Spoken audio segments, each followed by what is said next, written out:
할렐루야. 오늘 성경 말씀 요한복음 9장 말씀 보겠습니다. 요한복음 9장 말씀 보겠습니다. 예수께서 길을 가실 때에 날 때부터 맹인된 사람을 보신지라. 제자들이 물어 이르되 랍비여, 이 사람이 맹인으로 난 것이 누구 죄로 인함이니이까? 자기니이까? 그의 부모니이까? 예수께서 대답하시되 이 사람이나 그 부모의 죄로 인한 것이 아니라 그에게서 하나님이 하시는 일을 나타내고자 하심이라. 내가 아직 낮음에 나를 보내신 이의 일을 우리가 하여야 하리라. 밤이 오리니 그때는 아무도 일할 수 없느니라. 내가 세상에 있는 동안에는 세상의 빛이로라.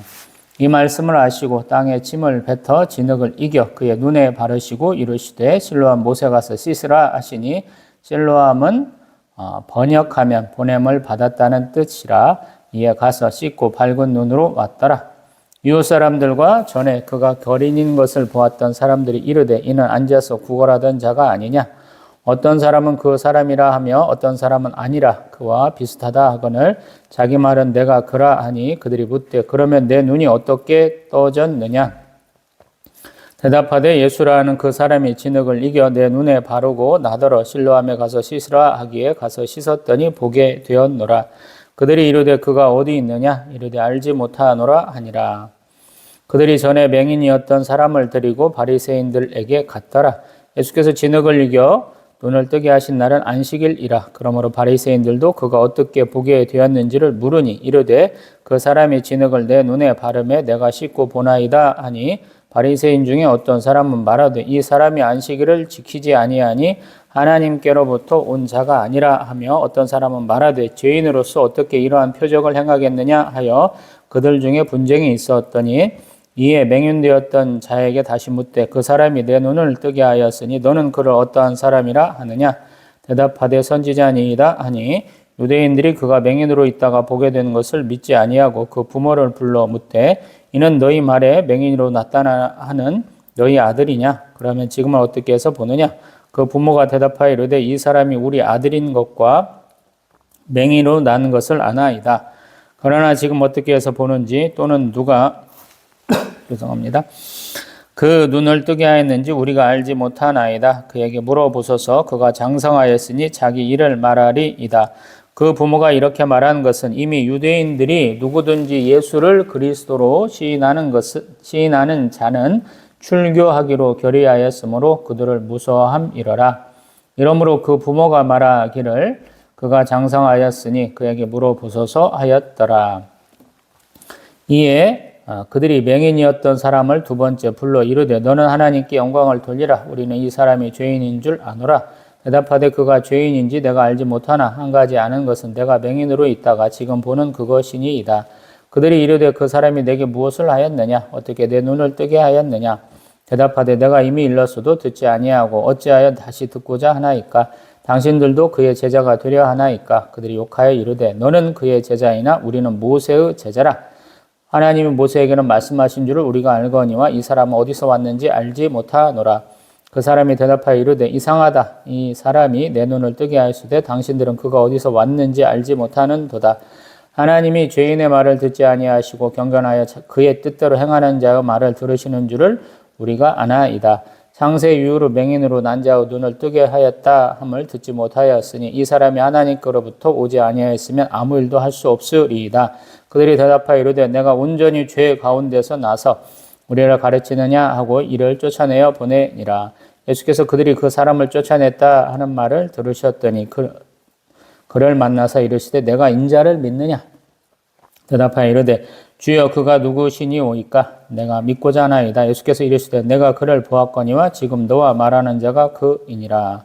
이르되 주여 내가 믿나이다 하고 절하는지라. 예수께서 이르시되 내가 심판하러 이 세상에 왔으니 보지 못하는 자들은 보게 하고 보는 자들은 맹인이 되게 하려 함이라 하시니, 바리새인 중에 예수와 함께 있던 자들이 죄송합니다. 이 말씀을 듣고 이르되 우리도 맹인인가? 예수께서 이르시되 너희가 맹인이 되었더라면 죄가 없으려니와 본다고 하니 너희 죄가 그대로 있느니라. 아멘. 할렐루야. 물이 차고 목이 자꾸 막히네. 죄송합니다. 요한복음은 다른 사복음서, 마태마가 누가 조금 다르다 그랬어요. 왜냐하면 대화가 많이 나오고 좀 예수님의 그리스도이심을 증가하는 우리 이적과 표적과 기사 대신에 대화 내용이 굉장히 많이 나온다 그랬어요. 그래서 큰 줄거리를 보는데 마태마가 누가는 이제 우리가 굉장히 도움을 주는 성경들이고요. 요한복음은 세세하게 볼 때 참 좋습니다. 어떤 사람의 삶을 직접적으로 들여보시는 하나님, 이런 이미지를 그리기가 딱 좋거든요. 우리는 하나님은 초월과 내재 하나님이다 그래요. 이스라엘 사람들은 뭐 사도 바울의 어떤 서신서를 보면 3층 천, 하늘을 세 겹으로 나눠가지고 하나님은 맨 위에 계시고 그 다음에 천체들이 있고 그 다음에 우리가 사는 대기 공간이 있는 공간 정도로 얘기하기도 하죠. 근데 어떤 서신에는, 어떤 기록에는 365층이 있다고 그러잖아요. 우리가 과학기술이 발달하다 보니까 수많은 천체 만원경들이 있어가지고 우리가 많은 것들을 알게 되잖아요. 그 은하가 있고 은하가 수천 개가 모이겠고 뭐 은하 단이 있고 뭐 이렇게 얘기를 하잖아요. 저희들도 그러한 이미지를 막 보잖아요. 우리 지구가 이렇게 포함된 은하도 중심에 뭐 블랙홀 같은 게 있고 나선형으로 막 그려가면서 엄청난 별들이 있는 것들을 우리가 알고 있잖아요. 근데 지금 요한복음 9장에서는 이렇게 초월의 하나님이 아니고 내재의 하나님인 것을 보여주는 것 같아요. 우리 신앙생활 하다 보면 하나님 앞에 강력한 소원들을 한두 가지는 가지게 돼요. 왜냐하면 그것은 도저히 해결이 안 되기 때문이거든요. 제가 어떤 대통령을 특별하게 좋아하지는 않습니다. 미리 말씀드립니다. 우리 김대중 대통령 때 비례대표 국회의원 오신 분이 한 분이 계셨던 것 같아요. 이름도 기억도 안 나는데 그분은 소아마비를 안 쓰셨던 것 같아요. 어렸을 때부터. 그래서 그분이 믿음을 이렇게 가지게 되면서 하나님 앞에 맨날 기도했다고 그래요. 이것 좀 낫게 해주세요. 그러는데 선천적 장애라 쉽지 않잖아요. 근데 신앙생활을 어느 정도 하다 보니까 그런 기도를 안 하게 됐다라는 말씀을 하시더라고요. 이렇게 해주신 것도 감사하다라는 내용을 읽었었어요. 우리 하나님 앞에 주세요, 주세요, 다오, 다오, 다오, 다오, 우리 잠언서 같은 얘기하는 그러한 하나님 앞에 맨날 간구하는 기도를 한국 교회에서는 많이 가르쳐 주는데 제가 그걸 굉장히 비판하고 싫어하잖아요. 여러 차례 말씀드려왔습니다만. 사도 바울도 자신의 선천적인 질병은 아니지만 후천적 질병을 알았잖아요. 사람들 앞에 당당하게 와서 처음에는 말하던 사람이잖아요. 소위 말해서 선동 내지는 앞에 나와가지고 연사 역할을 자주 하던 분이잖아요. 1차 성교형 때도 보면 바나바 가만히 있고 사도 바울이 나가서 얘기하잖아요. 뭐 2차 때도 마찬가지고. 근데 우리 고린도서에 보면은 야 너는 이렇게 그런 자 쓰는데 왜 앞에 사람 앞에 나오면 말도 못해 이렇게 되잖아요. 뭔가 후천적으로 질병이 생겨갖고 사람들한테 말을 못하게 된다 이렇게 얘기하잖아요. 눈이 안 보인다는 둥. 서신서에 보면 니네가 니들 눈 빼갖고 나한테 줬을 것이다 하는 내용이 있으니까 안질환 때문에 못하나? 아니면 뭐 속병이 생겨갖고 위장장애가 생겨갖고 말하다가 못하나? 뭐 이런 얘기까지 자꾸 나오잖아요. 근데 그거 하나님이 고쳐주시지 않잖아요. 그걸로 충분하다고. 약할 때 강함 주시는 거죠. 예수님도 마찬가지고. 이 고난의 잔, 십자가에 매달려 돌아가시는 것은 도저히 안 된다라고 하나님 앞에 3번에 걸쳐서 기도하시는 것 같잖아요. 겟세마네 동산에서. 아버지의 뜻이라면 그대로 십자가 치고 돌아가시겠다라고 결단하게 되잖아요. 하나님이 기도하는데도 하나님이 안 받아주신다 이런 생각을 한국 사람들은 못 하더라고요. 제가 목사님들 되게 많이 비판해요. 뭐 목사 중에서 가장 안티크리스천에 해당하는 사람 중에 하나가 저잖아요. 왜 되지도 않는 햇소리를 하냐. 그렇게 맨날 얘기하잖아요. 성경이 그렇게 얘기하잖아.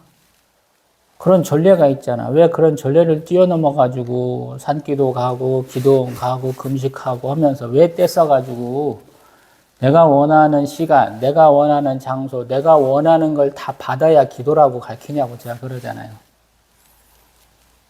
그리고 우리 한국교회 가장 몹쓸 짓 중에 하나가 정죄를 참 많이 하죠. 유대인의 모습이 한국 교인들하고 똑같아요. 내가 남들보다 조금 뛰어나면, 조금 괜찮으면 나보다 못한 사람은 일단 뭉개놓고 보잖아요. 늦은 나이에 신앙생활 시작하고 늦은 나이에 이렇게 복사 안수를 받고 이렇게 하다 보니까 젤로 느끼는 게 그거예요. 참 쓸만한 선배가 별로 없더라고요. 시집살이 되게 많이 한 며느리가 시어머니 되면 며느리들 괴롭히는 거랑 똑같은 짓들을 많이 하시더라고요. 돈으로 고통받았으면 자기 밑에 후배들한테 돈으로 고통을 안 줘야 되는데 돈으로 고통을 더 많이 주더라고요. 쓰잘데기 없는 일로 고통받았으면 그 쓰잘데기 없는 일을 안 시켜야 되잖아요. 그걸 더 많이 시키는 걸 보더라고요. 이게 정말 문제가 많더라고요. 이 유대인들도 그런 경향이 있어요. 제가 제일 싫어하는 게 뭐냐면 이 사람들은 한국 사람들과 똑같아요. 현생에서 잘 먹고 잘 살아야 복 받은 거예요. 질병이 생긴다든가 경제적으로 어렵다든가 지위가 낮다든가 그러면 다 벌 받은 거예요. 정죄를 하고 시작을 해요. 한국 교회도 정죄를 너무 많이 해요. 엉터리 신앙을 가진 분들이 너무 많아요. 오늘 그거에 대한 예수님이 바로잡아 주시는 것으로 보면 더 좋지 않을까. 그런 기본적인 생각으로 제가 요한복음 9장을 한번 제 나름대로 해석을 해보고 한번 그렇게 해볼 생각입니다. 예수님께서 길을 가셨다 그래요. 근데 혼자 가지는 않으세요. 항상 예수님은. 제자들을 동행하시고 가시는 거죠. 갈 때 보니까 어떤 사람이 있느냐? 날 때부터 맹인된 사람이 있더라라는 거예요.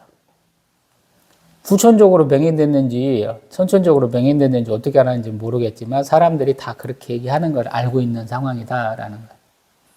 저 사람은 날 때부터 못 봤어. 제가 이제 안경 쓴 지가 40년 넘어가는 것 같아요. 15살 때부터 중학교 2학년 때부터인가 눈병을 이렇게 유형성 눈병 앓았었는데 그때 안약을 세균성으로 바르면 되는데 이상한 거 바르면서 눈이 오른쪽 눈 나빠지기 시작하면서 지금 양쪽 눈 한 0.2나 3이나 나올란가 안경 벗으면 그 정도밖에 안 나오는 것 같아요. 그래서 제가 안경 이렇게 벗으면 성경은 무지 잘 보이는데 카메라가 안 보여요. 이렇게 불편한데 날 때부터 안 보는 사람이면 얼마나 힘들겠어요. 배울 수 있는 게 없잖아요. 우리의 감각기가 중에 시각과 청각이 굉장히 중요하거든요. 이 시각을 잃어버리는 것은 굉장히 어려운 거예요. 많은 분들한테. 한국 사람들이 점자 보도 뭐 이런 것들, 은행 뭐 ATM기 갔을 때 점자 만들어 놓고 이런 거 굉장히 신경 써야 된다고 말하는 이유. 횡단보도도 잘 말해야 된다는 이유가 그래서 그래요. 한국 사람들 선천적 장애도 많지만 후천적 장애도 굉장히 많아졌어요. 우리가 잘 살게 되면서 그것은 나도 당할 수 있는 거거든요. 그러면 그러한 것에 대한 배려가 돼 있어야 되잖아요. 어느 정말 보니까 코레일에서 장애인들이 쓸 수 있는 엘리베이터를 막아놓기 위해서 처음부터 예매를 못하도록 매진으로 해놨다라는 그 소식도 있더라고요. 그분들이야 만약에 사태를 일으키지 말자. 소위 부신주의에 빠져가지고 그런 거 해놨는지 모르겠지만 당하는 입장에서 황당한 거죠. 우리가 다리가 조금만 불편해도 아시겠대요. 제가 무릎이 아파가지고 한참 고생할 때 있고 허리 아파서 고생하고 어깨 아파서 고생할 때가 다 있었잖아요. 저도 벌써 나이가 55이니까 얼마나 힘든지 몰라요. 속 모르는 양반이 야 너는 짧게 올라가면 계단 이용해야지 이런 소리 할 때 얼마나 속 터지는지 몰라요. 응? 남의 형편을 알고 떠들어야죠. 노약자석에 어떤 사람이 앉았어. 근데 젊은 사람이야. 노인이고 약자에 약자가 들어간다는 생각을 해봐야 돼요. 젊은 사람이 앉아있다고 뭐라고 하지 마세요. 사정이 있겠지. 정신이 헷가닥 갔거나 몸이 아픈지도 모르잖아요. 그랬을 때 제자들이 하는 말이 그 사람의 아픈 상황, 눈이 안 보이는 상황에 대한 동정이 아니다라는 거예요. 뭘 묻냐면 이 사람이 맹인으로 난 것이 누구의 죄로 인함입니까? 라는 거예요. 죄를 지었기 때문에 맹인으로 태어났다 이렇게 얘기하는 거예요. 그 자신의 죄냐, 그 부모의 죄냐라고 정죄하고 시작한다라는 겁니다. 굉장히 심각한 거죠. 예수님이 제자들을 모을 때 굉장히 선한 사람들, 굉장히 이성적인 사람들을, 도덕적인 사람들을 모은 게 아니다라는 거예요, 기본적으로. 그 시대에 흔한 인간들을 모았고, 그 중에서도 평균 이하들을 모아서 쓰시는 거예요. 어떤 면에서 보면. 마태, 마가, 누가의 관점이고요. 요한복음에는 그래도 하나님 나라를 소망하는 사람들이야 라고 축켜 채우면서 시작하잖아요. 요한복음 1장에서는. 근데 우리 21세기 인권 관점에서 보면 여전히 이 사람들은 다 개쓰레기예요. 배려받아야 된다, 배려가 당연하다 하는 쓰레기 마인드를 가졌는지 안 갖는지를 장애인한테 물어보지 말고, 우리 장애인들 중에 이상한 분 많아요. 솔직히 말해서. 특별하게 시각장애인 분은 그런 분들하고 얘기해보면 실망하는 분도 굉장히 많아요. 성격적으로 이상한 분 참 많습니다. 그래서 두둔하는 건 아니에요. 근다고 해서 정죄하는 것도 아니에요. 근데 제자들은 죄로 인해서 누군가가 이렇게 하나님의 심판을 받고 있다라고 얘기한다는 거예요. 예수님은 그렇게 얘기하지 않는다라는 거예요. 뭐라고 하시냐면 그들은 죄로 인한 것이 아니고 하나님의 일을 나타내고자 하신다라는 거예요. 이게 요한복음의 관점이에요. 요거를 잊어버리고 요한복음을 따르게 해석하시면 얘기가 전혀 안 돼요. 요 부분을 잊지 마세요. 하나님이 하시는 일을 나타내는 거예요. 요거를 잃어버리는 순간 요한복음을 제대로 읽지 못하는 거예요. 이 얘기를 또 한 번 하셔요. 제가 20장 얘기했었죠. 20장 30절, 31절 얘기 또 한 번 읽어드릴게요. 예수께서 제자들 앞에서 이 책이 기록되지 아니한 다른 표적도 많이 행하셨으나 오직 이것을 기록하면 너희로 예수께서 하나님의 아들 그리스도이심을 믿게 하려 하며 또 너희로 믿고 그 이름을 힘입어 생명을 얻게 하려 함이니라. 예수 그리스도이심을 믿게 하는 거예요. 그것 모든 일들이. 어떤 사람은 고침받고 어떤 사람은 고침받지 못해요. 고침받은 사람은 하나님의 일을 나타내기 위해서 그런 거예요. 이거는 뽑기도 아니고요. 그냥 하나님이 하시고자 하는 자유의지예요. 하나님이 전권을 행사하는 거예요. 이런 식으로 정죄하지 마시라라는 거예요. 개척교회 목사로서 절로 서운한 게 뭐냐면 어떤 사람은 같은 시기에 개척했는데 어떤 사람은 부흥했어. 대형교회로 성장하고 어떤 사람은 끝날 때 정말로 시작한 것보다 못하게 끝날 때도 있어요. 부흥한 목사님은 위대한 목사님, 그냥 시작보다 더 쪼그라진 목사님은 실패한 목사님, 이게 아니다라는 거예요. 그 얘기를 계속 말씀드리잖아요. 저를 변호하려고 그런 게 아니에요. 제가 망한 이유가 있어요. 저는 망하는 걸 알아요. 제가 얘기하잖아요. 전 수평적 관계를 포기했다고. 혹시라도 솔교대에서 저에게 온다고 그러는 건 제가 대표적으로 하는 말이 뭐냐면 새벽 예배에 갈 수 있을 만큼 가까운 교회에서 신앙생활을 하세요. 제가 그렇게 얘기한다고요. 누구든지 무슨 문제가 있고 자기가 깨달아지면 새벽 예배를 드리고 싶어요. 왜? 내가 가장 정신이 멀쩡할 때, 다른 것에 대한 고민은 떨칠 수 있는 때고, 또 반대로 밤을 꼬박 새면서 고민했던 내용을 하나님 앞에 기도할 수 있는 시간이 새벽 예배거든요. 그래서 제가 가까운 교회를 항상 찾으라고 말씀드리는 거예요. 가까운 교회가 없어요. 가까운 데가 없는 거예요, 저는. 있어도 별로 이렇게 찬성하지 않아요. 저하고 신앙 성향이 안 맞으면 안 되는 거예요. 그분들은 와가지고 제가 열심히 기도해서 그분들의 삶이 바뀌기를 원하시는 분들이 있더라고요. 근데 제가 백날 기도해도 그분의 이름을 기억나게 할 수 있다는 자신감은 있어요. 근데 정작 자신이 잘해야 돼. 예배 잘 드려야 복 받습니다. 제가 이렇게 얘기 되게 많이 하거든요. 누구한테나 그 얘기를 해요. 근데 그분이 정작 예배를 안 드리잖아요. 그럼 그분 복 못 받아요. 예배 드린 걸 해줄 수가 없잖아요. 그래서 드리는 말씀. 다시 넘어가서 낮에는 일해라 라는 뜻이에요. 그리고 그 낮이 예수님이 빛이니까 낮이다 이 말씀을 하세요. 독특한 거잖아요, 이게. 예수님이 빛이에요. 빛이 있으니까 낮인 거예요. 그리고 낮에는 일하는 거예요. 예수님이 일하고 있는 때, 그때 열심을 다하라 이런 뜻으로 해석하면 사오절 좀 독특하죠. 복받을 수 있는 절호의 찬스다라는 거예요. 내가 하나님이 부르실 때 신앙생활도 더 열심히 하라 이렇게 해석하셔도 저는 무방하다고 생각을 해요. 늙으면 여러분 계단 올라가기 힘들어요. 일찍 일어나기 힘들 수도 있고요. 장시간 한 자리에 앉아있기도 힘들고요. 집중하기도 힘들어지거든요. 젊은 때 열심히 하시라는 거예요. 성경을 볼 때도 눈 좋을 때 보셔야지 안경 쓰고 이렇게 앉아서 보려고 하면 얼마나 힘들어요, 여러분. 젊을 때 보세요. 젊을 때 기도하고. 그래야 빨리 찾을 수 있어요. 성경도 빨리 찾고 하나님 메시지도 바로바로 받는 연습이 돼야 그 시간이 줄어드는 거예요.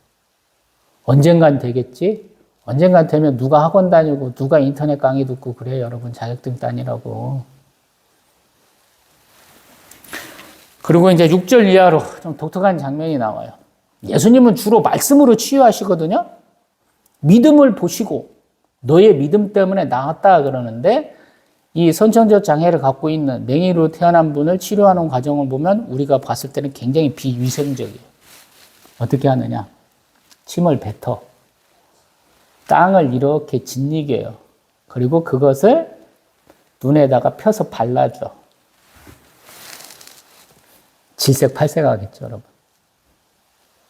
안 믿는 사람들 목사님 아픈 부위에다가 손 얹고 안수기도해서 나갔다고 그러는데 어떤 사람은 그게 하필이면 자궁암이야. 유방암이야. 만졌다고 고소하는 사람도 있죠.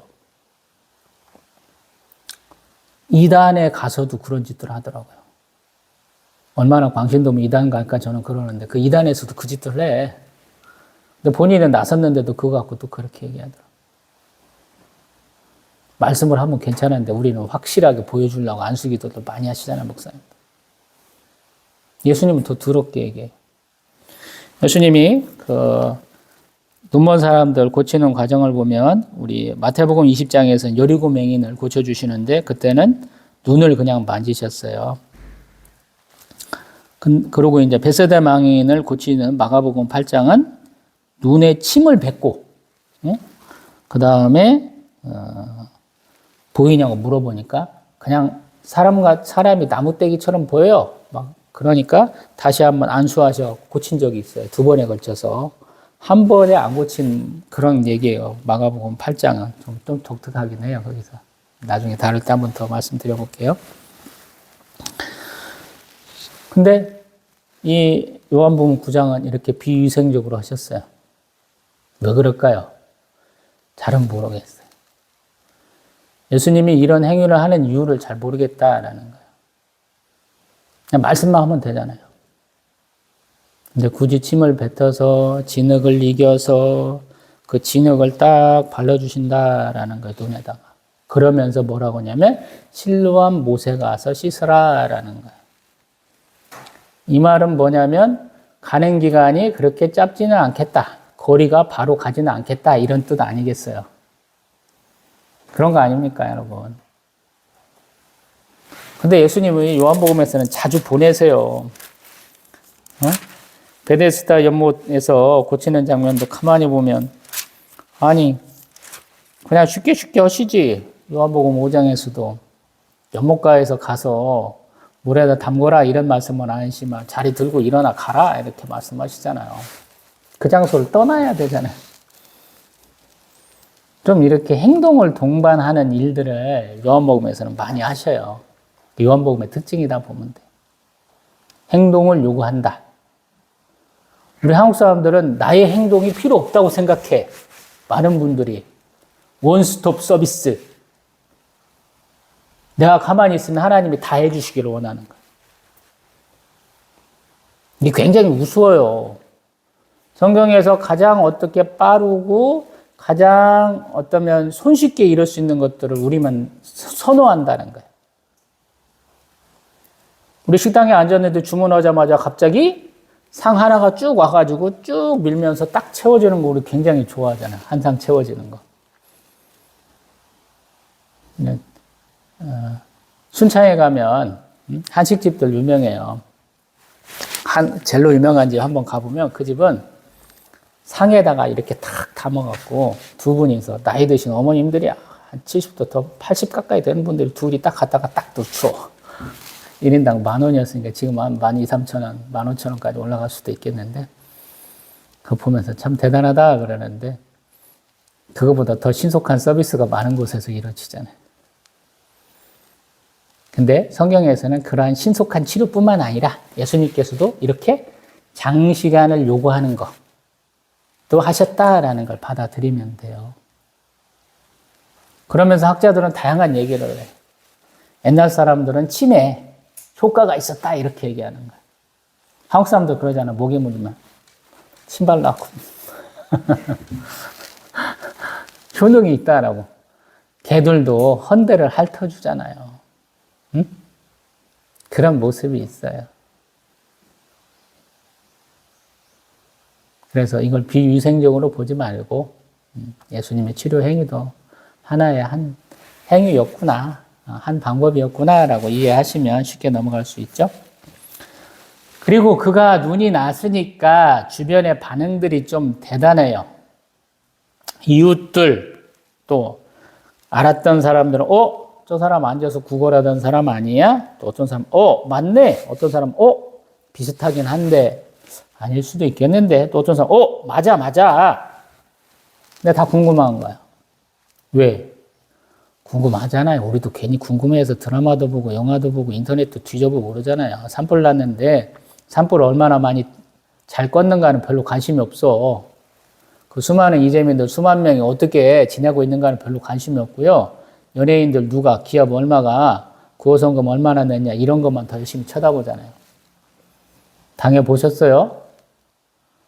산불이나 수해나 이런 걸로 내 집 아니고 다른 데서 자보셨어요? 얼마나 불편한지. 씻을 것도 없고 먹을 것도 없고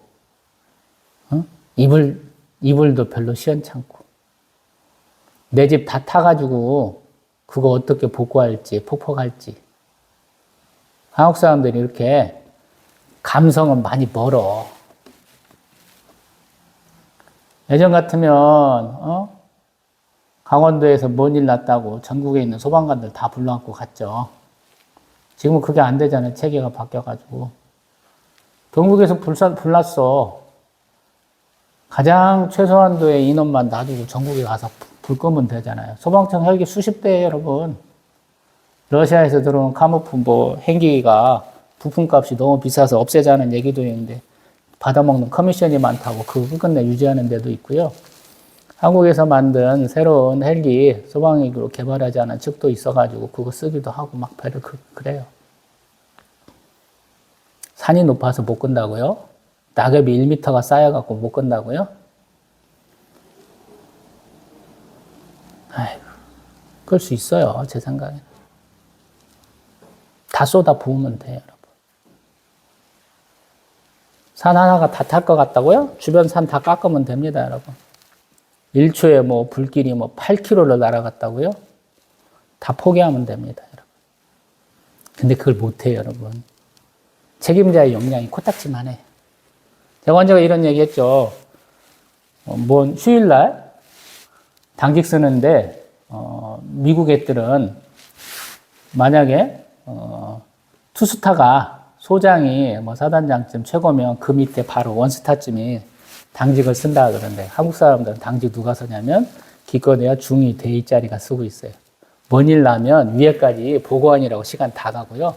거기는 한 방에 끝나요. 한국도 아마 그랬을 수 있다라는 생각도 해요. 인재이기도 하지만 시스템의 관리도 문제인 거예요.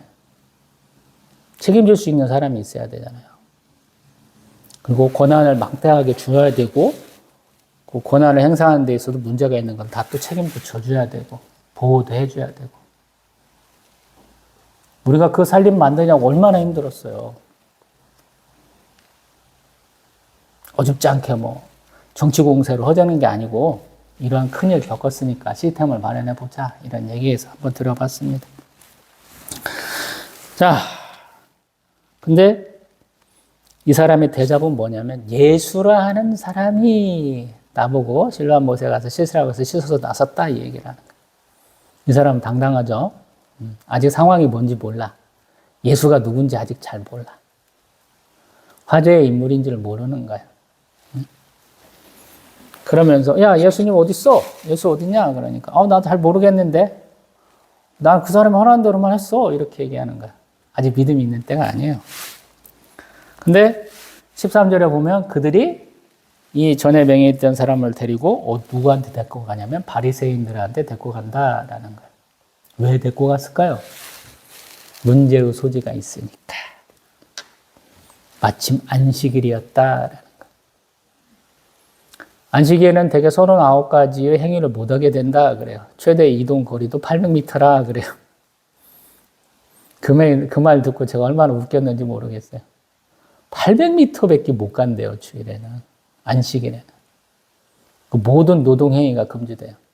21세기 유대인들도, 엘리베이터 타가지고 버튼을 누르면 일하는 거라는 거예요. 안식일에는 버튼을 안 눌러도 매 층마다 쓰고 매 층마다 그냥 내려오면서 문이 열렸다 닫혔다 열렸다 닫혔다 한다는 얘기를 제가 읽어봤어요. 참 거지 같은 새끼들이에요.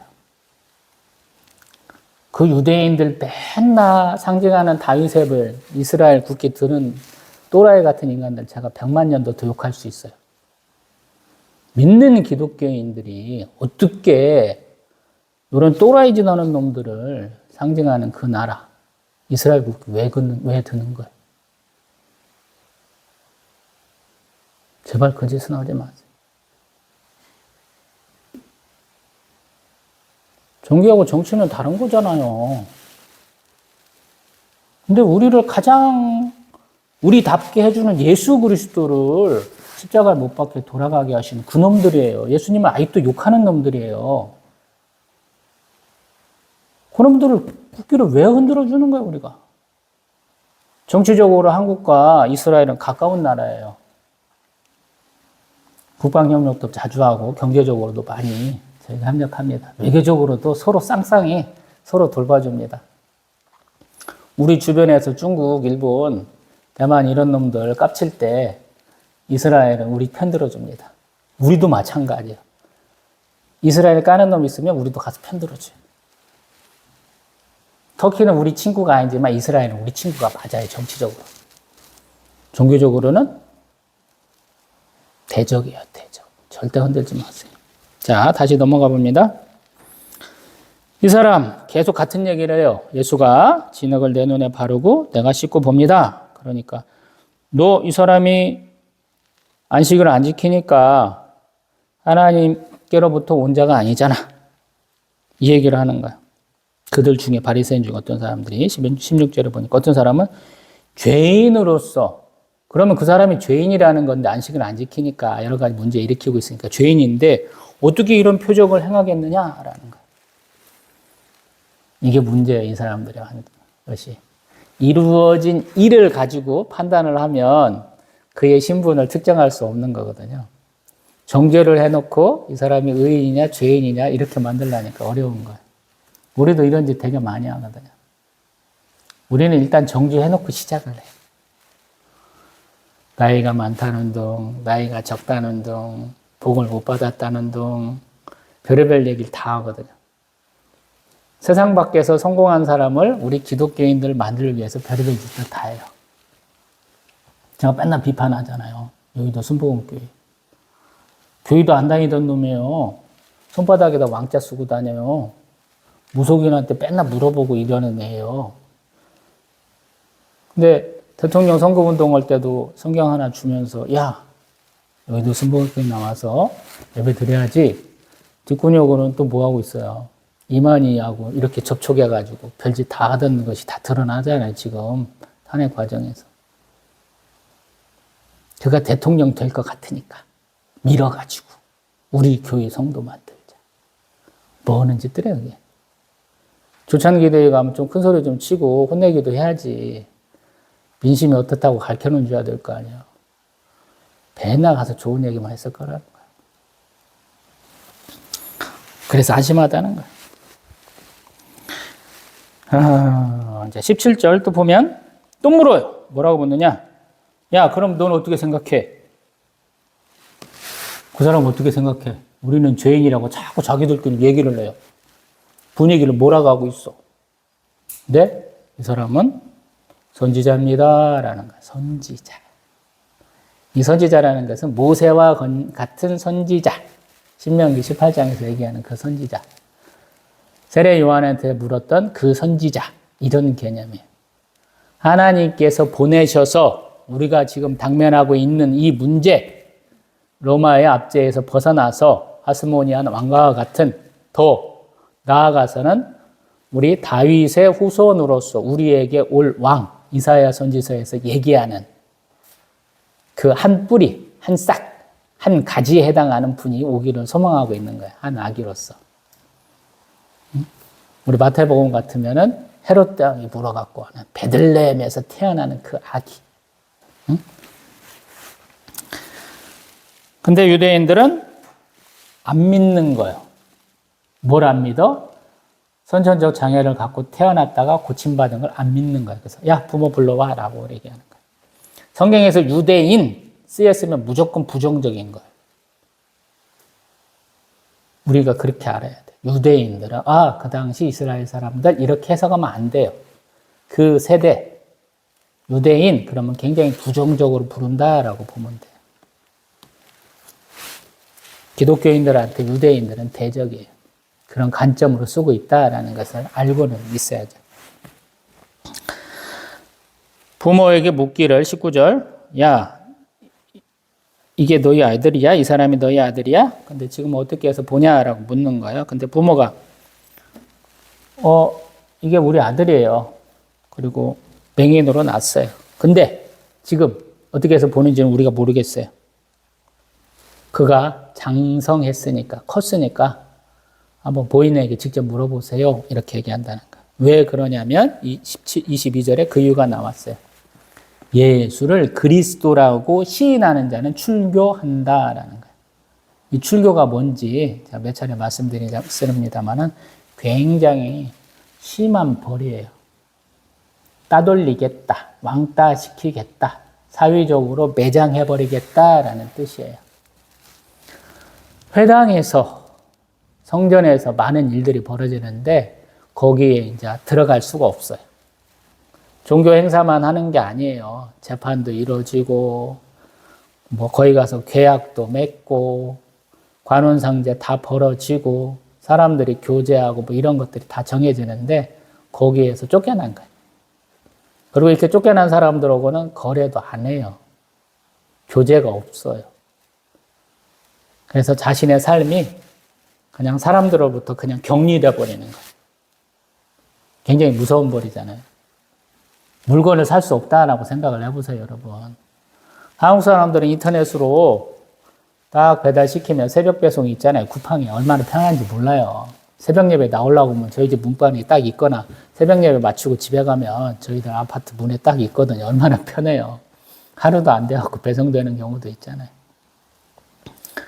근데 이 사람들은 가서 시장에 가서 사야 되는데 사람들하고 대면도 못하고 팔지도 못한다고 생각을 해보세요. 뭘로 먹게 살겠어요? 가난한 사람들은. 내가 가서 품꾼으로 일해야 되잖아요. 직장도 잃는다는 얘기거든요. 아무것도 못한다는 거예요. 그래서 부모는 그걸 알기 때문에 아들한테 미루는 거예요. 부모가 살아야지 아들이라도 어떻게 뒤로라도 건사하겠다 이런 생각도 하는 것이고 굉장히 두려워하는 거예요. 장성했다 하는 뜻을 학자들은 조금 더 중요성을 가지고 해석하게 돼요. 왜냐하면 나이가 13세쯤 되면 장성한 걸로 봐요. 누가복음에서 보면 부모님과 같이 성전에 왔다가 고향으로 이렇게 나사렛으로 돌아가는데 부모가 어디 갔어? 우리 아들 어디 갔어? 하고 찾아갖고 사흘 만에 다시 돌아오는 장면이 있잖아요. 예수님 성전에서 학자들하고 이렇게 토론하시는 모습 보면서 왜 그랬냐? 그러냐. 이게 내 집인데요. 이렇게 예수님 대답하셨잖아요. 13세 되면 엄마의 품을 떠나서 아빠 따라다니면서 교육받아야 직업 교육받거든요. 사회생활하고. 그때쯤 됐다라는 거예요.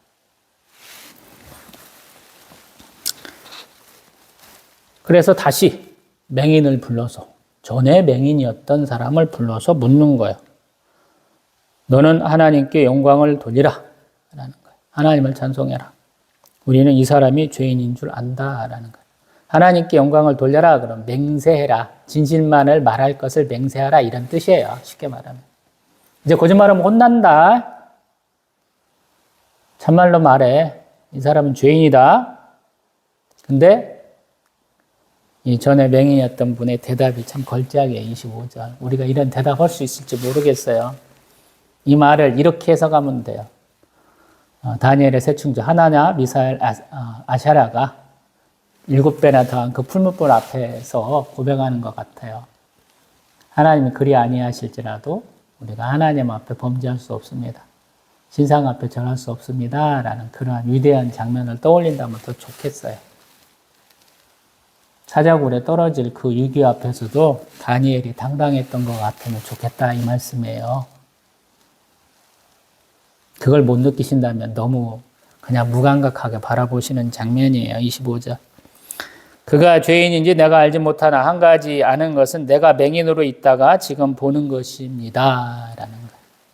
자세히는 몰라요, 지금 상황을. 근데 당당한 거예요. 내 문제, 내 평생에 이 짐을 벗어나게 해주신 그 분이 이들에 의해서 문제를 당하는 거, 고발당하고 뭔가 문제 있는 것은 싫습니다. 라고 고백하는 거예요. 물에 빠진 사람 구해줬더니 보따리 내놔라. 우리 이런 경우 너무 많이 보죠. 중국 사람들이 언젠가부터 길거리에서 험한 일 당하고 이런 사람들 하나도 안 도와준다고 그러죠. 왜냐하면 그 사람이 문제를 일으켜가지고 법원에서 재판에서 그 사람들에게 피해 보상을 해주게 되면서 중국 사람들 무슨 일 당하면 아무도 안 도와주고 카메라로 맨날 찍고만 있다 그러잖아요. 경찰에 연락도 안 해준다고. 한국도 어느 한순간부터 그렇게 바뀌었죠. 무고죄에 대한 형량이 높아지지 않으니까 여자들이 돈 벌 목적으로 뭔 일 사건 일으키면 남자들 다 쳐다보고 있죠. 사고 나도 많은 분들이 가서 도와주지 않잖아요, 요즘에는. 그런 영향이 있는 거거든요. 근데 이 사람은 적어도 그런 짓 안 하잖아요. 부모가 이 사람을 버렸어요, 지금 이제. 세상 천지에 홀로밖에 없어요. 근데 지금 그 앞에서 지금 당당하게 버티는 겁니다. 많은 사람 앞에서 손가락질 받아보신 분들 알잖아요. 외톨이로 해보신 분 알잖아요. 저도 우연찮게 이런 짓들을 많이 당해봐서 좀 알아요. 얼마나 복잡한지. 열리 피면 쇠도 녹인다. 저희 속담에도 있습니다. 사람을 못 이겨요. 가만히 있으면 3, 40명 중에서 어떤 놈이 가가지고 얘가 얘는 잘못했어요. 막 얘기하기 시작하면요. 바보 되고요. 바로 범죄자 됩니다. 그걸 이겨냈던 경험이 제가 서너 차례 같아요. 그래서 당당해요. 10명쯤 우습게 봐요, 제가. 야, 병신들아, 나는 3, 40명한테도 당해봤어. 독립대대 얘기는 하지만 군대에서 왕따도 당해봤고 정죄도 당해봤고 다 해봤거든요. 제일로 큰 것만 얘기하는 거예요. 해봤기 때문에 알아. 얼마나 힘든 건지. 근데요, 거짓은 드러나게 마련이에요. 당당하면 돼요. 그래서 논리를 제가 항상 강조하잖아요. 누가 언제 어디서 무엇을 어떻게 했는지를 기억하고 그거를 내가 얘기할 수 있어야 돼요. 그리고 같은 일을 계속 반복했던 놈들이에요, 그 놈들은. 전력이 있어요. 과거 전과가 나와요. 그렇기 때문에 내가 쫄 필요가 없는 거예요. 지들이 했던 일이 또 드러나거든요. 그놈들이 다 나중에 그것 때문에 세상의 심판을 받고 법의 심판을 받습니다.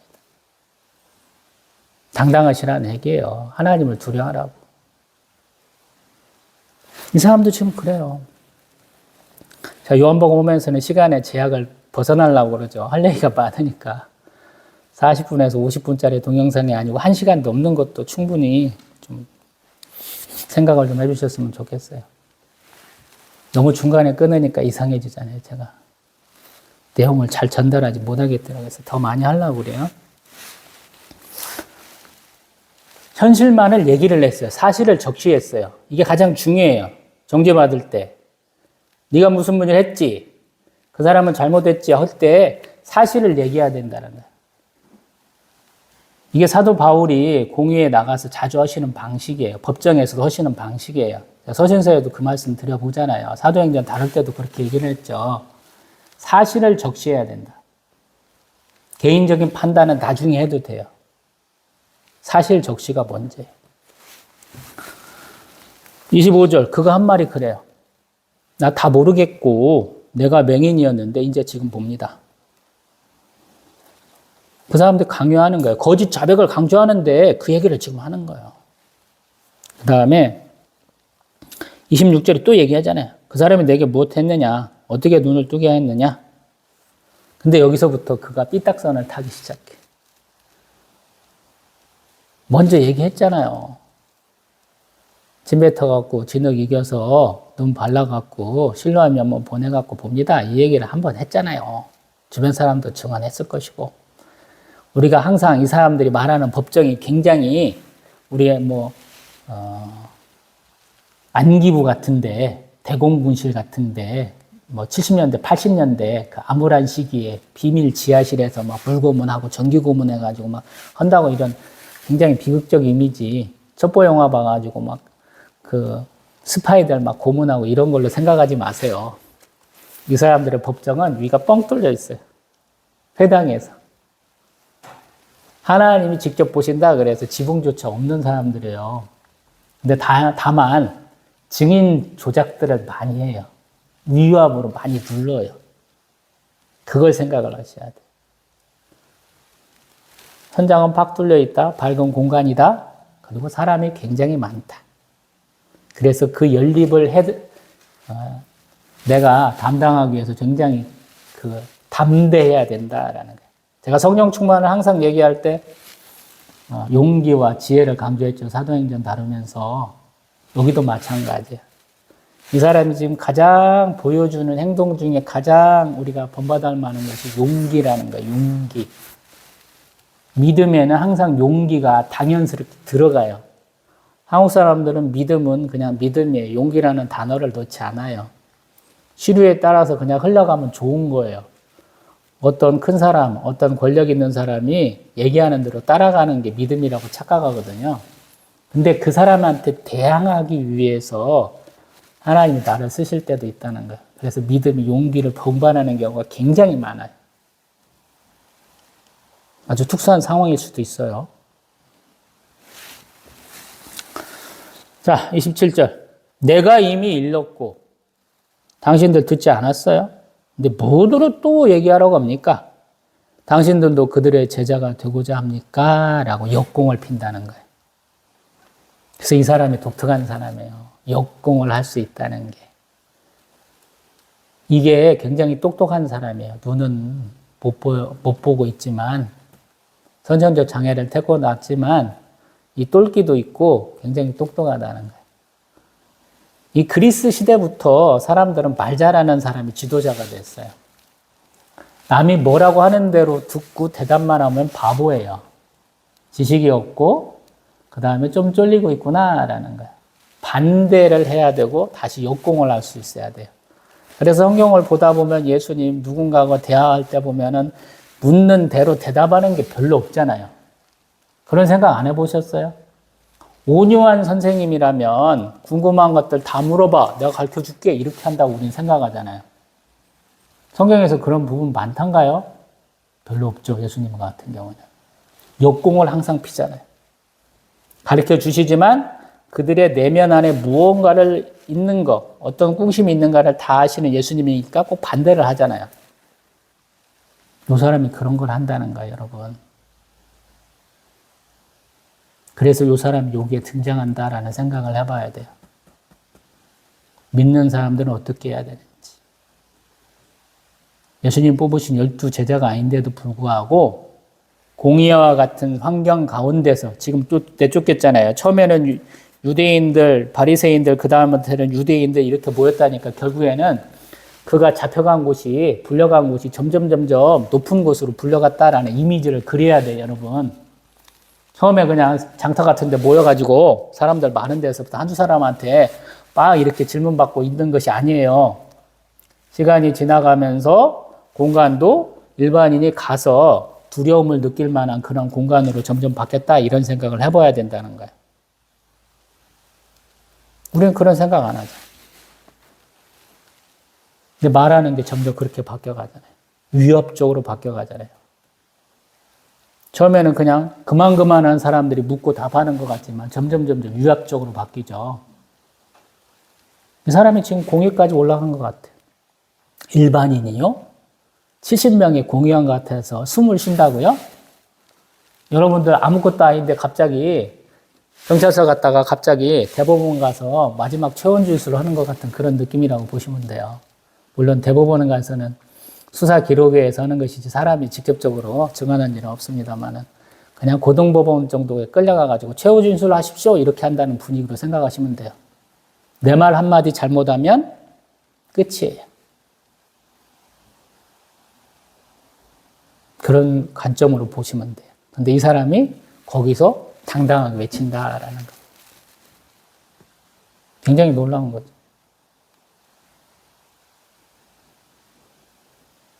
자기를 이렇게 도와준 사람, 자기를 치유해 준 사람이 누군지도 몰라요. 근데 점점 돌아가는 판세를 보니까 나를 도와주는 사람을 어떻게든 끌어내리려고 나를 이용한다는 거예요. 내가 미끼가 되는 거예요. 그걸 거부하는 거예요, 이 사람. 여러분, 그럴 수 있어요? 어떤 사건에 내가 연루가 됐어. 교통사고가 났어. 근데 나를 엮어갖고 그 사람을 어떻게 하려고 그러는데 내가 그거 안 할 수 있냐는 거야. 돈의 유혹을 벗어나서, 유압을 벗어나서. 21세기 한국도 굉장히 어려운 환경이죠. 각종 위협이 많이 들어와요. 여러분, 압박이 들어옵니다. 할 수 있겠느냐는 거예요. 근데 이 사람이 그렇게 얘기한다는 거예요. 그래서 이 사람들이 28절에 보면 욕한다라는 거예요. 아니, 이 새끼가 이렇게 욕한다는 거예요. 쉽게 말해 한국식으로. 이 그냥 손으로 그냥 팍 누르면 죽을 것 같은 놈이 아무것도 없는 놈이 버티네 이런 거예요. 왜 그러냐면 당신들도 그의 제자가 되고 싶습니까? 너는 그의 제자지만 우리는 모세의 제자야. 이렇게 얘기해요. 모세의 제자. 우리는 율법대로 하는 거야. 우리는 불법을 행하는 게 아니야. 요 얘기를 하는 거예요.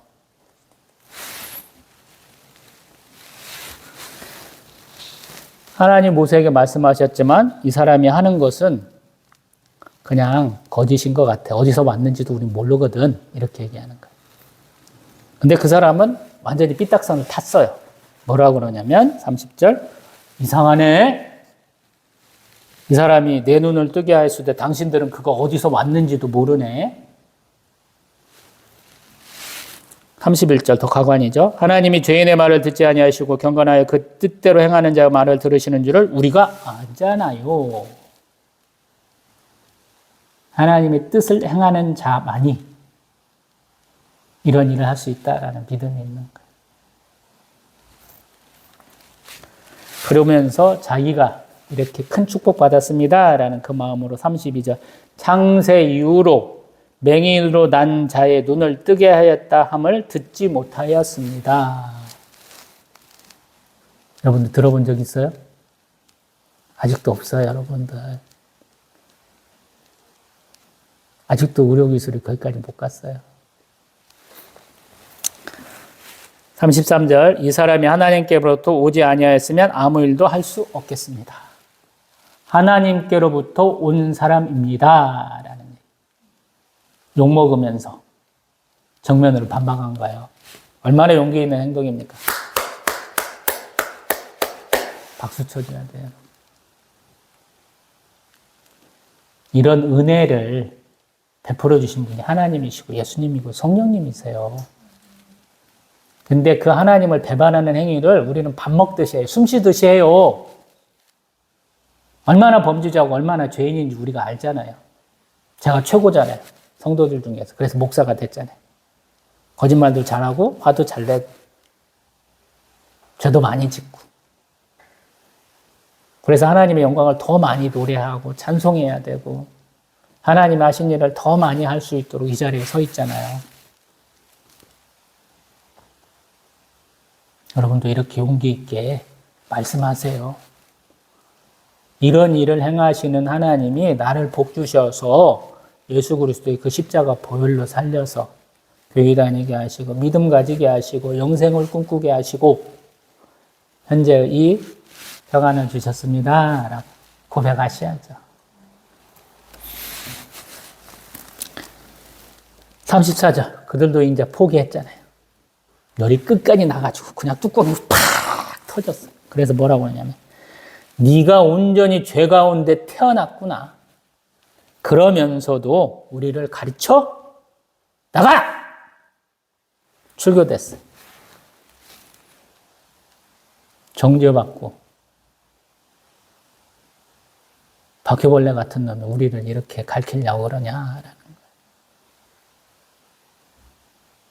이런 용기 있는 사람 성경에서 본 적 있어요, 여러분? 없죠? 제 삶 가운데는 저 같은 놈도 있더라고요. 하나님이 나를 살리셨으니까 평생 하나님께 순종하고 충성하자. 그래서 제가 예배 때마다 11시 예배 때마다 구호 준비! 예! 구호 시작! 할렐루야! 하나님께 순종하고 충성합시다. 아멘. 이걸 합니다, 제가. 언젠가 예배 동영상에 그것이 포함되어 있었죠. 예수님께서 그가 쫓겨났다 하는 말을 들으시고 그를 만나서 이르셨습니다. 네가 나를 믿니? 대답하여 주여. 그가 누구십니까? 내가 믿고자 합니다. 라는 거예요. 근데 여기서 인자를 믿느냐 그랬잖아요. 예수님, 인자가 나야 라고 대답하신 거예요. 37절. 네가 그를 보았거니와 지금 너와 말하는 그가 인자다 라는 거예요. 할렐루야. 38절. 주여, 내가 믿습니다. 라고 절했다라는 거예요. 이 절한다는 것이 경배를 올렸다라는 거예요. 하나님이심을 믿습니다 하는 그의 믿음의 행위다라는 거예요. 대단한 사람이죠. 우리는 이렇게 신앙에 행동이 들어가야 되는 거예요. 이런 분들 굉장히 많아요. 제가 말씀드리지 않아서 그렇지 교회 열심히 다니시는 분들 이런 분들 많이 있더라고요. 39절 그러면서 예수님 하시는 말씀이 내가 심판하러 이 세상에 왔다라고 말씀하시는 거예요. 예수님 구세주라고 하면서 그 앞에서 맨날 띵강 놓는 사람들 많잖아요. 어린애처럼 맨날 그냥 이제 여기 아산에 내려와갖고 담임 목사님 따님 아들내미를 보니까 언니가 보는데 이마트인가 어디선가 막 땅바닥에 막 누워갖고 막 네 발 흔들면서 막 땡깡 쓰는 거 보더라고요. 저게 뭐 하는 짓이냐 보면서 그랬는데 저희 아들놈이 그렇더라고요. 좀 모른 척 가려고 그랬어요. 창피해서. 한국교회 성도들이 그런다고. 땡깡 놓지 마세요, 여러분. 왜 이렇게 땡깡 놓는 거야? 하나님 심판하러 오셨어요. 어렸을 때 믿음 연약할 때 막 입교했을 때 이렇게 땡깡 놓는 건 괜찮아요. 근데 조금 나이 먹고 알만할 때 땡깡 놓잖아요. 혼납니다. 꼭 50대 돼갖고 무슨 일도 많이 당하시잖아요. 저도 55이잖아요. 어려운 일 많잖아요. 부모님 다 돌아가셨고 아들내미 저렇게 내가 봤을 때보다는 조금 성장이 좀 느리고 저희 사모도 이제 개척교회 사모 다 버져야 되는데 아직도 저러고 있고 교회는 이러고 있고 그럼에도 불구하고 하나님은 저를 봐주신다는 게 더 죄송스럽고 목회도 제대로 못하는 놈인데 하나님이 계속 목회 접어 이렇게 하는 말씀 안 하시니까 너무 죄송스럽더라고요. 자영업 해도 한 달 월세 100만 원 감당하기가 쉽지 않으신데 교회 월세 하나님이 한 번도 밀리게 안 하셔서 너무 감사하고 저희들 뭐 쌀도 없어갖고 맨날 빌리러 다니고 그 교회 가려면 우리가 쌀 한 포대 사갖고 가야 돼. 그런 교회도 아닌 것이 얼마나 감사해. 쌀 갖고 오지 마. 저희가 그러잖아요. 됐어. 난 좋은 쌀 먹을 거야. 니들이 주는 쌀 먹느니 내가 아쉬운 소리 할 수 있는 데가 고향에 두 분이나 계셔. 도장 공장하고 계셔. 도장 공장하는 분도 세 분이나 하네요, 제가.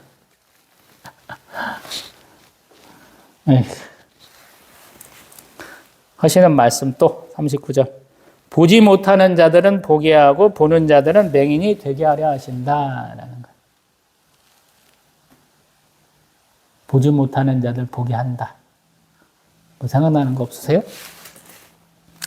이번 주에 저희 지난주에 했던 것이 좀 생각나는 것 같아요. 이사야서 한번 가봅니다. 지지난주 이사야서 11장 정도.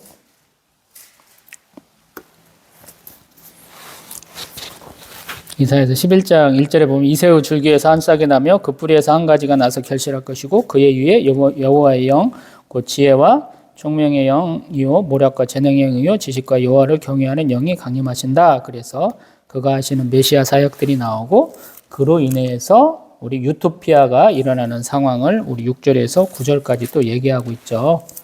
뭐 이런 내용은 또 이사야 9장에도 또 나오죠. 9장 6절에서 보면 한 아기가 우리에게도 낳고 한 아들을 우리에게 주신 바 되었는데 그의 어깨에는 정사를 메었고 그의 이름은 기묘자라 모사라 전능하신 하나님이라 영존하신 아버지라 평강의 왕이라 할 것입니다. 이런 표현들을 이사야 선지자가 했어요. 예수님 나시기 900년도 더 전에. 그래서 이사야 선지자가 위대한 분. 먼 미래를 볼 수 있잖아요. 이스라엘의 위기 가운데서 나라가 망할 위기고 백성들은 죽고 국토는 황폐해야 되는 조그마한 희망도 없는 땅. 요즘에 산불 나가지고 시커멓게 타서 아무것도 없는 그러한 땅에서 그 화재를 딛고 화염을 딛고 싹들이 이제 막 날 거거든요. 그거를 본 거예요. 이사야 선지자가. 그래서 대단한 거예요. 예수님도 그런 분이에요. 우리에게 그런 마음이에요. 우리 마음이 새까맣게 탔잖아요. 어려움 우리가 새까맣게 탄다 그래요. 속이 탄다고 그러잖아요. 그렇게 다 타버린 땅에, 황폐한 땅에 싹이 났게 하시고 복된 소낙비 내려주셔서 또 생명의 강수가 흐르게 하셔서 그곳에서 다시 나무가 쑥쑥 자라고 생물들이 돌아오게 하고 그곳에서 우리가 터전을 일구게 하신 하나님이시다. 저는 그렇게 믿거든요. 예수님 지금 그 말씀하시고 누군가는 절망 가운데 있는데 그에게 희망찬 빛을 내려주시고 어떤 사람은 나 혼자 잘나서 온 햇빛이 나를 축복하는 것 같은데 그거를 해를 없애셔서 절망의 어둠 가운데 두게 하시겠다 이렇게 선포하시는 거거든요. 그래서 듣는 사람들이 뭐라고 그러냐? 바리새인들, 요놈들은 예수님 뺀나 꼬투리 잡으려고 감시하는 놈들이죠. 따라다니면서 스파이지도 하는 놈들, 감시자 역할하는 놈들인데 그 놈들이 야, 우리도 맹인이냐? 라고 비웃는 거예요. 근데 예수님 말, 너희가 맹인이 되었다라면 죄가 없겠지만 본다고 하니까 죄가 그대로 있다. 이게 무서운 말이에요. 신앙생활 오래 하니까 우리가 죄가 없겠지. 내가 11조도 잘 드리고 예배도 잘 드리고 모든 일에 다 하고 목사님께 충성하고 그러니까 신앙생활 잘하고 있겠지. 아닐 수도 있다 이 말이에요. 기준이 하나님께 있어야 돼. 잊지 마세요. 사람이 만든 법칙대로 한국 교회가 일반적인 따르는 패턴대로 간다고 해서 신앙생활 잘하는 거 아니라는 말씀 드려보는 거예요. 여기 있는 바리새인들이요, 어마어마한 사람들. 한국 교회로 말해볼까요? 11조 하는데요, 엄청 잘하는 사람이에요. 알바비가 따로 있을 거 아니에요. 내가 직장생활 했어. 거기서 11조 냈어. 근데 내가 돈이 조금 부족해서 더 뭔가 투잡, 쓰리잡 했어요. 그럼 그것도 다 내는 사람들이에요. 세금 공제됐는데요. 거기서도 세금 공제된 거 내는 사람들이에요. 금식도요, 자주 해요. 기도도요, 사람들 많이 다니는 사거리에서 통성 기도해요. 교의단이라고. 우리 목사님들 중에 이상한 분들 있죠. 신학원 동기 목사님, 저보다 띠동갑도 더 되는 목사님은 자기 교회 성도 불러갖고 뭐라고 하냐면, 야, 대로변에서 전도 좀 해. 그러니까 마이크 크게 틀어놓고 교회 다니라고 막 이렇게 하셔. 이런 사람들. 대단한 사람들. 근데 예수님한테 욕 더럽게 먹죠. 기도하려면 골방에 들어가 기도해. 이렇게 얘기하잖아요.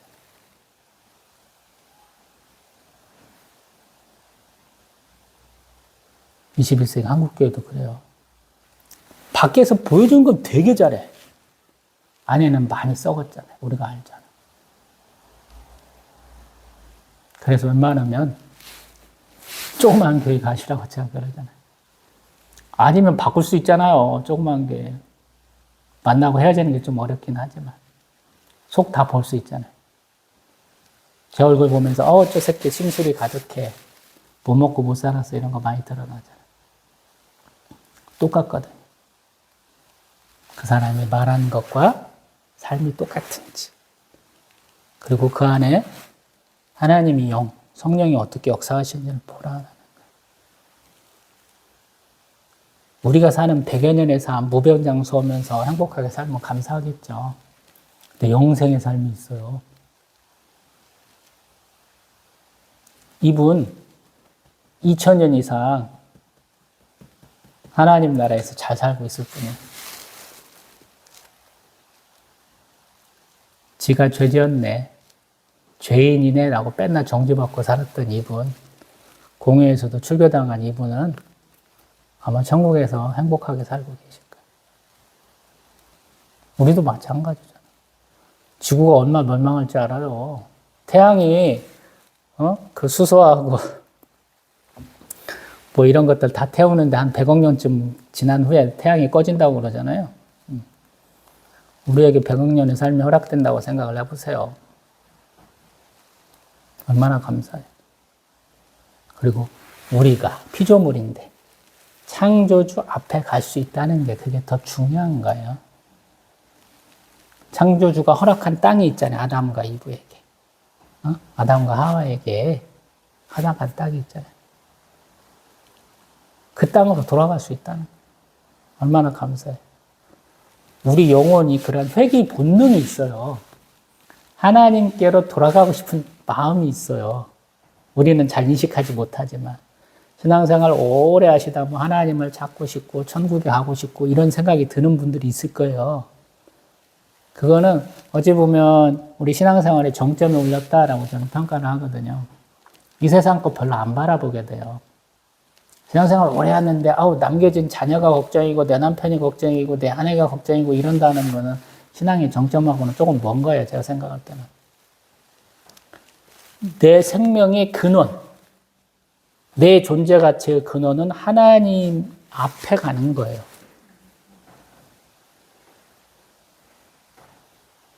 에덴 동산을 그래서 얘기를 하는 것 같아요. 우리의 삶의 처음 시작, 인류의 시작을 그래서 얘기하는 것 같다라는 생각이 들거든요. 이제 제 사고의 어떤 방식이니까 안 맞을 수도 있는데, 하나님 앞으로 회개, 얼마나 좋아요. 그래서 많은 것들을 또 희생을 해야 돼요. 거기에 가기 위해서. 우리에게 이만큼 많이 선택지가 이만큼 있다고 그러는데, 그 선택지 중에 하나님 앞에 갈 수 있는 거는 이만큼밖에 없어요. 어떤 면에서 보면. 우리가 그걸 가야 되나. 예수님은 좁은 문, 좁은 길이라는 표현도 쓰시잖아요. 그래서 어려운 것이다. 그리고 성경에 많이 나온 분들, 칭찬받는 분들은 요걸 선택한 분이에요. 다양한 선택지 중에서 요것만 가능하니까 요걸 한 거예요. 그리고 현실에서는 그게 지옥이에요. 사람들한테 욕먹고, 사람들한테 정죄받고, 사람들이 싫어하는 가장 치욕적인 일을 겪어야 돼요. 이 사람이 출교가 그런 거예요. 아까도 말한 이사야 선지자 3년 반 동안 벌거벗고 다녀야 되죠. 열방에 그러한 하나님의 심판을 표현하니까 그래야 되잖아요. 에레미야 선지자, 눈물의 선지자라 그러잖아요. 결혼도 못하지.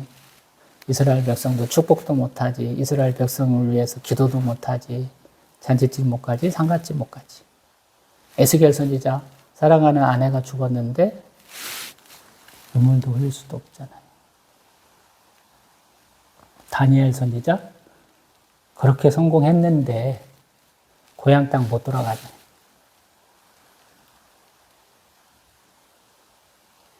그래서 내가 생각하는 게 굉장히 중요해요. 21세기에. 나의 존재가치 실현. 얼마나 중요해요. 근데 신앙생활에서는 그건 2차적인 문제예요. 하나님의 영광을 위해서 우리 지원받았어요. 하나님의 기쁨을 위해서 내가 노력해야 됩니다. 그게 신앙생활이에요. 잊지 마세요. 다음 시간에는 선한 목자, 양의 문, 또 예수님의 또 투석형 받으실 만한 환경, 우리 요한복음 10장 통해서 보겠습니다. 또 뵙겠습니다.